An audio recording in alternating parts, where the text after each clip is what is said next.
We have to understand our place, and from there we can go ahead with our own, at our own speed. And in this way we can access the grace. Because, I was thinking a story that while Maharaj was talking about this. The Krishna or Janardana is Bhavagrahi, is accepting the feeling, the bhava in our hearts. There is a text that says that a person that is not educated can make a mistake in chanting the names, while a person that is educated, he can pronounce the names in a proper way, but both of them get the same results, because Janardana is a Bhavagrahi, means that he is accepting the words that comes from our hearts. And there is a story, one sadhu several years ago in Navadvip was performing in Naga Kirtan in the streets with thousands of disciples. And everybody were in ecstasy. And there was an old lady living in a house, a very small hut, very poor lady. When they saw this sadhus, she was fascinated by the brilliance of the light of this emanating by this sadhu. And she wanted to offer something, because she knows sadhu comes, perform Harinama. I wanted to offer some service to him. And she was looking at home, but she couldn't find anything but 2 lemons, only 2 lemons. Then she went out the house, but all the devotees were already gone, and just 2 brahmachari were passing by, and she stopped them. And she said, please accept these 2 lemons. And they said, we are so many, we cannot do anything with 2 lemons, so better use yourself. And well, she entered the house with a very sad mood, because she couldn't offer this lemon. They didn't accept these lemons. So the kirtan went on, and something like 4 or 5 kilometers after the sadhu stopped. So okay, you take some rest, everybody sit. And then when they sat, the sadhu stand and they said, who were these 2 devotees who didn't accept the 2 lemons from that lady? The 2 brahmachari, they stand up, they say, we did it, please forgive us, we didn't do it, we didn't accept.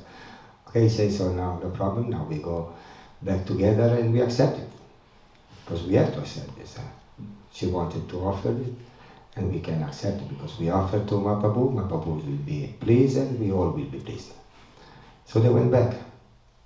And obviously the lady was astonished, was very, very happy when she saw again all the party of the devotees coming there. And the sadhu himself, he stand up in front of the door, and he said, please offer us some service. And she offered these 2 lemons, and he accepted it. So everybody were happy. And who was this sadhu? It was our Bhaktisiddhanta Sarasvati Thakur Prabhupada. Yeah. So we are following in this line, and trying not to, as Maharaja said, not to imitate them, but we have to understand the mood they are carrying on their lives. Today is Ekadasi, we were saying in the Ekadasi, how we perform Ekadasi. What is the mode of performing Ekadasi? How the Gopi perform the Ekadasi. Because even the Gopi, they do Ekadasi, in Vrindavan. The Gopis, they know that Ekadasi is a very particular day. Do you understand English? Okay, good. So, the Gopis, they know that Ekadasi is a very particular day, because there is a lunar influence to the planet. And this influence is also affecting our own self, our body. the liquid in the system is moved by is attracted by the moon, and so the senses became more active. We wanted to taste more today because of the influence of the moon. Yeah. Now, sometimes it happened that we have more, the smell is more active. We smell such a nice flour of bread sometimes during Ekadasi more than other days. It's happened to you, no? Yeah. And it's not because we are fasting. It's really because the senses are more active, and the gopis, they know this, and so they know that Krishna can enjoy more because the senses are more active. And so they try to please him more. And they are so engaged in doing any kind of wonderful preparation for Krishna that they forget completely themselves, as usual. So that's why they fast. So Ekadasi really is a feasting day, it's not a fasting day. We want to have a very beautiful feast for Krishna pleasure. So if we engage ourselves wholeheartedly, and as Maharaja said, as our body can allow us to do in the service of Krishna, then the fast will be a side effect. We don't want to fast because we want to please somebody, want to have some sukriti, want to have some benefit for the fasting we do. Or we don't want to become proud, as Maharaja said, because of fasting. But we fast just because we are preparing a feast for Krishna. So anything we can do in this day is very much important because it's just an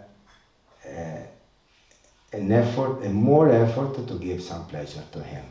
And so in this way we can, this effort can help us to forget ourselves. In the diving deep in the pleasure of serving Krishna. Because it's very difficult to forget our bodily concept.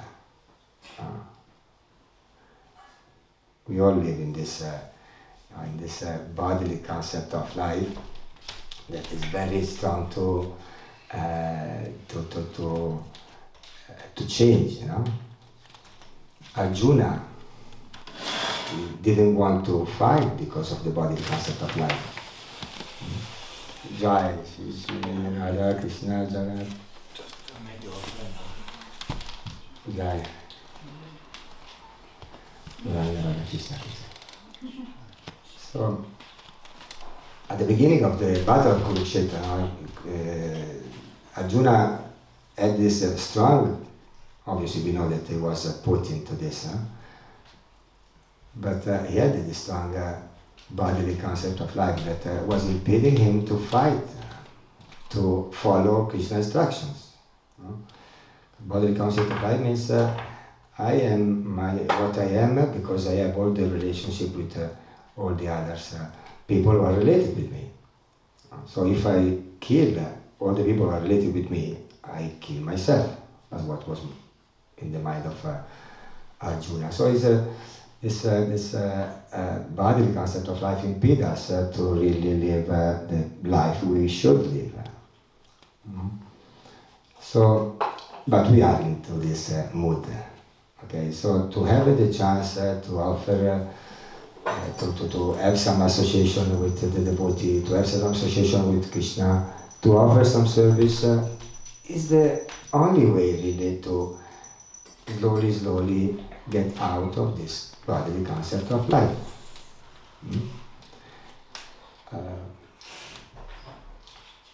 It's very difficult to, while living this concept, it's very difficult to understand the sadhus, and so it's difficult to understand the mood that they have in their hearts.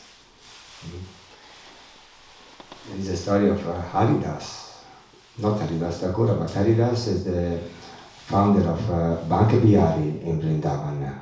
You know this temple of Banka Bihari in Vrindavan? Yeah. It's Radha and Krishna, they met together in one murti, Banca Bihari. And this was revealed to this devotee, Haridas, no? He was a very pure devotee. And one day it happened that the king wanted to offer some service in the form of a very precious and perfume for the deities, an oil to put on the deities.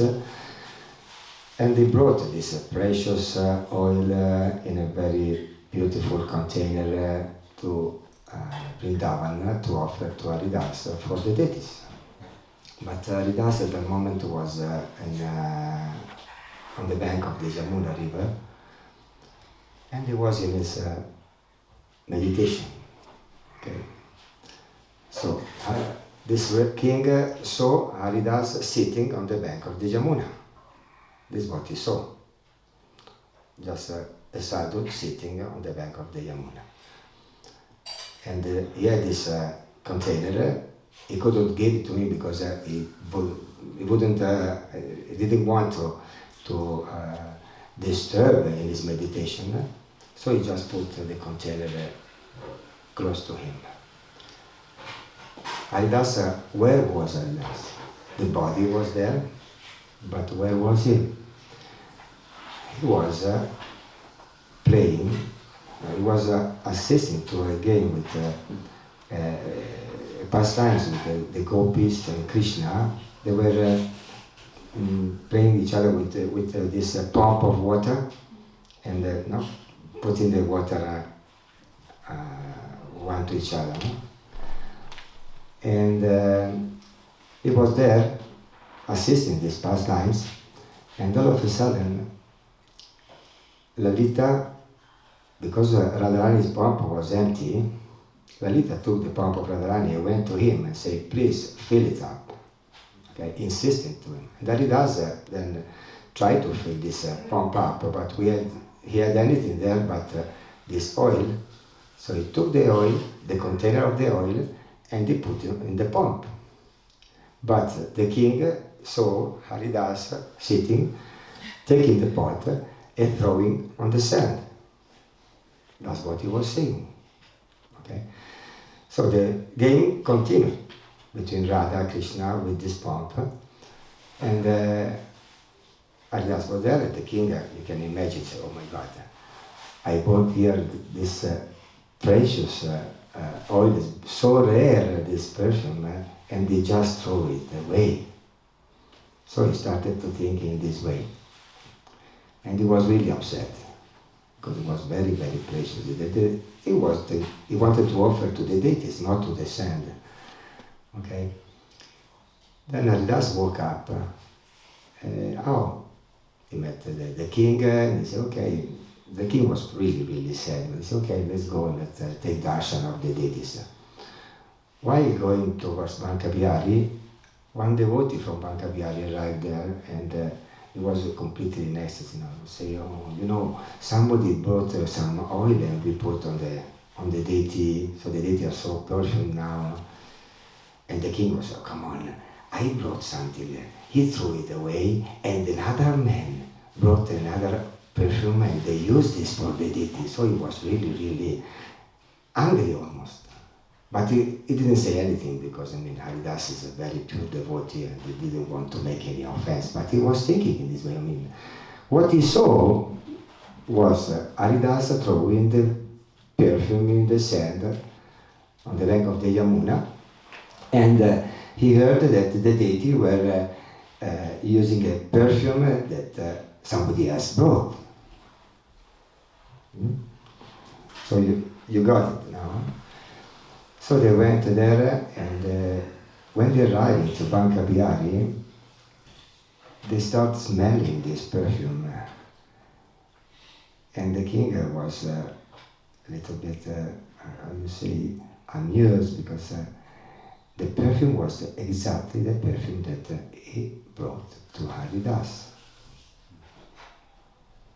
So I told this story because we, as the king, we can see something from the sadhus, some action, or we can see some behavior that we cannot understand.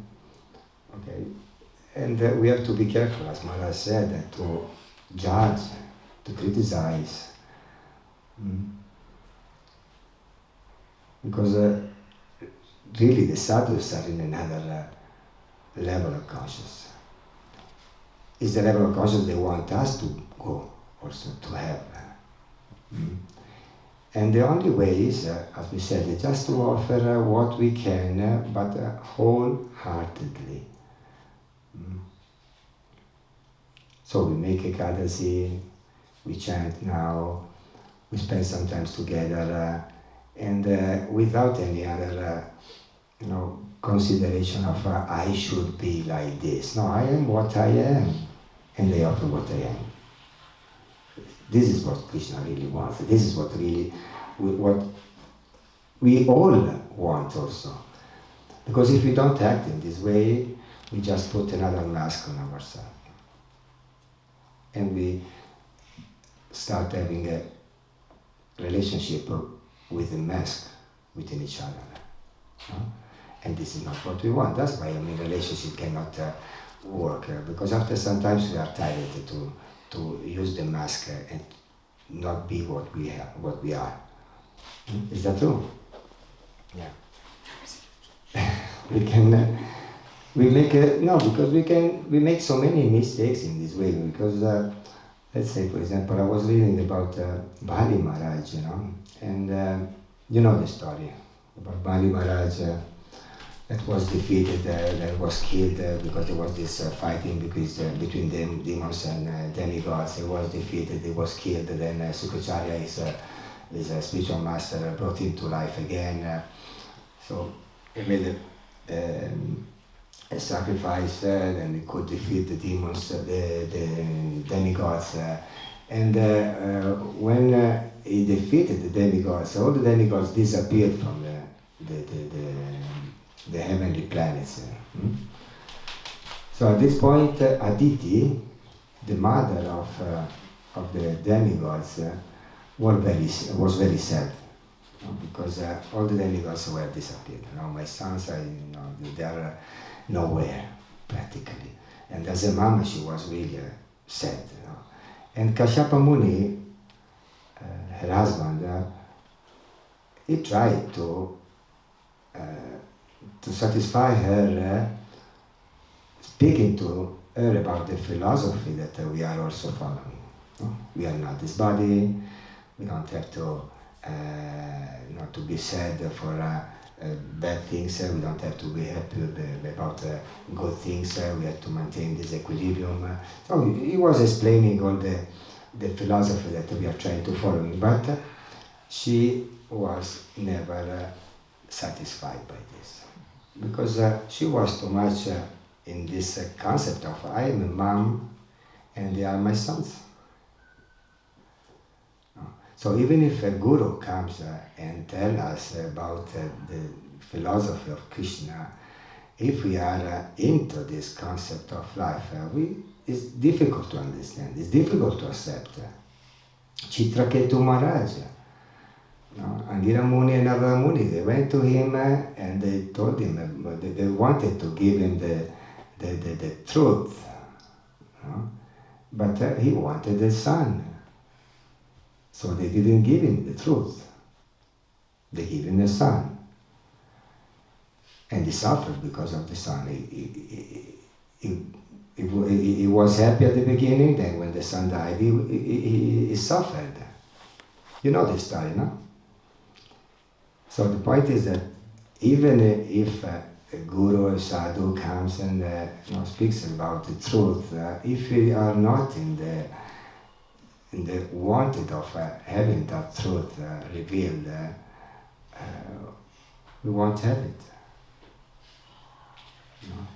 So instead of imitating, as Maharaj was saying, just accepting this wonderful mercy that, as the story of Bhaktisiddhanta Thakur showed us, that Krishna and the devotee, they accept we as we are, with all our defects, with all our mistakes, but with that sincerity in our heart to want to change. and to become better. No? But Thakur in one song he said, I'm the most fallen of everybody, but please help me to become the best of the Vaishnava. No? So this is our sincere mood, to accept it, what we are.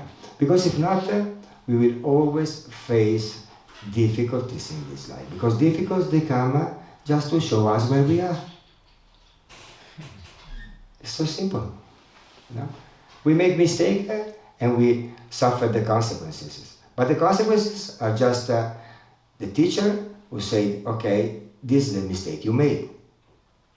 And if you accept it, we accept where we are. We say, okay, I am in this position. So Krishna, you know better than me where I am. That's why you are teaching me in this way. So please just help me. Everybody were helped by Krishna. Even the demons were liberated by Krishna. So just a little bit of sincerity in our heart of wanted to become better than what we are, understanding where we are. They said that a person who is ill, he starts his recovery when he understands his illness, when he accepts his illness. Does make sense? Because if I understand that, okay, I'm ill, I accept my illness, and then I go to the doctor. It's so simple. Instead, if I say, no, I'm not ill, I want to accept the doctor. Even if the doctor comes to us and says to us what the medicine is and how to take it. We want to accept it. Does that make sense? So it's very simple, no? We just make experiences every day in our life. Every moment we make experiences. And we should take advantage of these experiences. We should really focus more on what is happening to us. Unfortunately, we are more focusing on what is happening to others. Continuously. No? Yeah, it doesn't help us, this. And it doesn't help us others either. No? So it's very simple, really, because Maharaja said I am from Sicily, and it's very, very difficult for us to accept authority. But anyway. If you see how they're driving in Palermo, then you understand it. Yeah, but Giovanni says that even here in Vienna they drive like in Palermo. He told me. Anyway, yeah, but I wanted to say that when I understood that Krishna and the devotees, they never judge me. Never. Every time I fall down, I remember when I was younger, sometimes I was scared when I was falling down, because I was looking at my mom, and my mother said, oh, what's happened now? What's next? Now, will she beat me or what? No, you saw many times, no? The kids, they run and the parents are running behind. Don't fall, don't run, you will fall. And the kids fall, and then they are so scared because now, no. Maybe they go, I told you. No? Oof, it's very, very bad, no? To say to one person who was making a mistake, I told you. Oof. No? You had these experiences? Yeah. Have you ever had this experience? I told you. No. Yeah. Nobody wants to hear this. But many of us say this. I told you. So Krishna never say this. Never. And the devotee, they never say this. Obviously, when we speak about devotee, we say devotee. Okay? We are trying to become like the devotee, as we said before. Mm-hmm.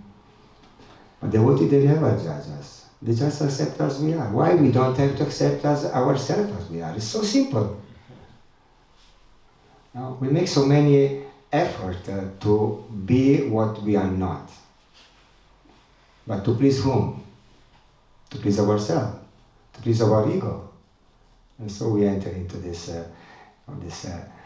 cycle of continuously trying to, with a lie, to be what we are not, and it requires lots of effort, because a lie then needs another lie and another lie, a mask needs another mask and another mask. And we continue go farthest and farthest from what we really are. But here we are with devotees, and we can throw away all these masks finally. Even because which mask can avoid Krishna to know who you are really? Which mask can impede Krishna to know who you are? There is no mask. You can use it and say, okay, I'm this. No, Krishna knows who we are. No? And we also know who we are. We know who we are. We know that we are spirit soul. We know we are servants of Krishna. If we focus on what to happen to us every moment in our daily life, we understand that we are a servant of Krishna. But Prabhupada made so much example about this. He said, we are servants. We are serving everybody in this world. Every one of us is serving somebody. And if he has nobody no one to serve, we buy a dog to serve the dog. No? Because it's something that is in us. We have to serve. We are meant to serve. So why don't you accept it? So this is the way to be what we are and be happy in this way. So just words. Don't try to avoid what you are, because you are a wonderful spirit soul. So you can imagine. Krishna himself is coming here in this world to look after each one of us and bring us back to his place. He is coming. Sometimes you are thinking, I am in search of the truth. No, the truth is in search of us. I'm trying to know Krishna. Now Krishna is helping us to know who we are. We are searching for Krishna. Now it's Krishna searching for us. You just have to accept it and say, okay. No, the devotee, they say, okay, you give us this yourself as a name that is more merciful than yourself. Sripad Goswami says in Namaskar, in this poetry there. It's not this one. It's not this one? It's another one. You changed it? It was a Namastakam. That is Upadeshamrita. Oh. Namastakam is not here. I saw Namastakam only, no? Okay. My fault. I have to. No, sorry. The Namastaka, there is this, it said you appear in two forms, as yourself and as a Nama. But Nama is more merciful than the yourself. So he gave himself as the Nama to us. And what was I saying? Krishna is searching after us. Krishna is searching after us. For us. And but Thakura said that you gave yourself as a Nama to us, and I don't have any kind of attraction. And this Chaitanya Mahaprabhu himself said this, no? And this is really our position. We don't have really too much attraction for Krishna. But Krishna has a lot of attraction for us. Really, he loves us. He wants us to have an exchange of love with him. That's why he's coming here and searching and searching and searching. Until we finally say, oh my God, he found me. Now what? No mask anymore. Now just be what we are. And give pleasure to him. And so be in pleasure yourself also. Okay? So last few words, it comes like this, in spite of what you said before, Maharaj. Thank you very much. And we had one question. Did you answer that? Oh, this question was for you, Maharaj. I have two questions now. One for you, one for me. One for each, yes.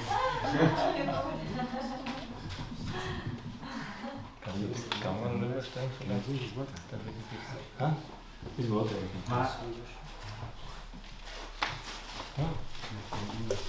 The question is for you, then keep the question is for you. For me the question? Yes, have to do with stolz, pride.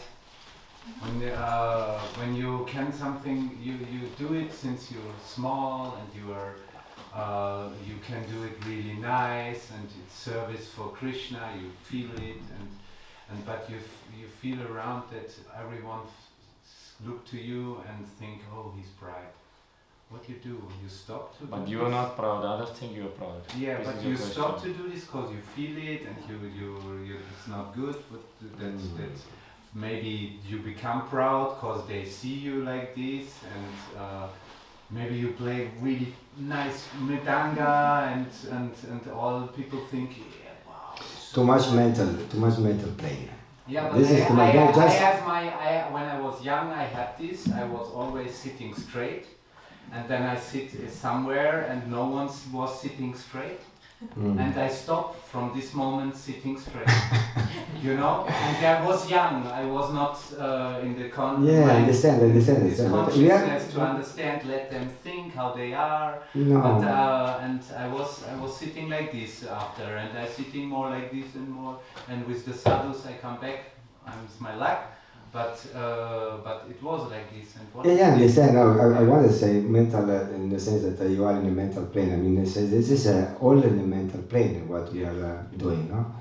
So if you really feel that you're doing your service with humility, and even if some mistakes are there, even if some pride is there, for example, okay, just do it naturally with your heart. As you said, the devotees, slowly we clean our heart with this service, and slowly we really take our real position, and we do whatever we have to do without any kind of pride. We have to take advantage of this practice. Because as Prabhupada Bhaktivedanta Swami was saying, this practice is our prayojana, is our aim in life. Okay, we want to really become servants of the Lord and offer our service and offer to them. Okay, but it's also the instrument to get to that aim. Just. People can think that you are proud. People can think also that you are a nice devotee. So many things people can think. But who you are, you know who you are. You know, and Krishna knows. One time one devotee asked Puri Maharaj, one disciple of Puri Maharaj, he asked him, how can I get more bhakti? And he said, who knows? Only you and Krishna knows.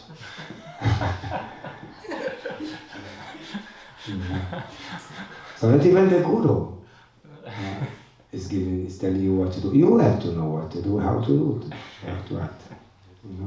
Just be sincere. Bhakti from Puri Goswami. Bhakti with Puri Goswami. He said, yeah, my Gurudeva. He said to Malati Diti from me. But there is one nice, is a poem that was written by a devotee.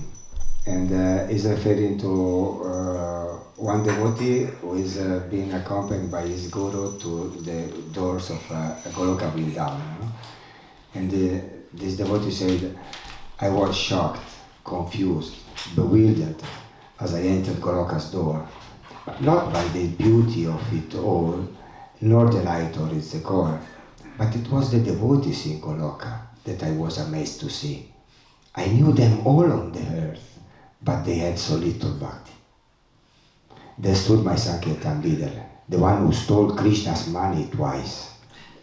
Next to him was my old temple president, who was never ever nice. Krishna Das, who never preached, who seemed so insincere, was sitting ecstatically with Krishna, to whom he seemed so dear. I asked my guru, what's going on? Of this I don't know what to make. How all these devotees end up here? Did someone make a mistake? And why is everyone so quiet, so somber? Give me a clue. Quiet, Prabhu, he said. They are all in shock. No one thought they'd be seeing you. So the point is just not. Remember, just going to temple doesn't make you a devotee any more than standing in your garage makes you a car.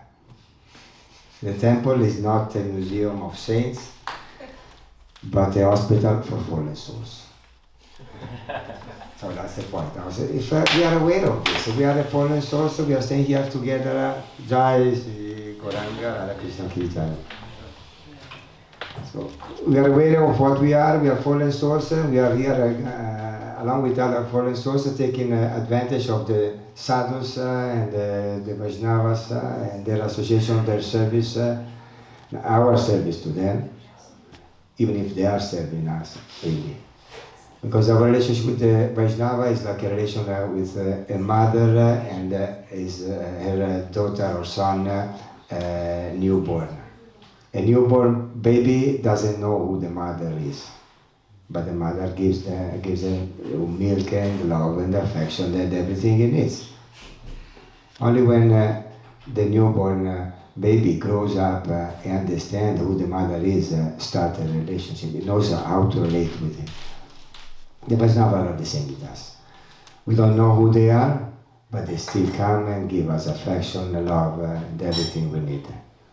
So just accept it. And one day, as Maharaja said, this will be revealed to us. And then we won't stop anymore. We cannot stop to do what we are doing. Jai Vaishnava Seva Ki Jai.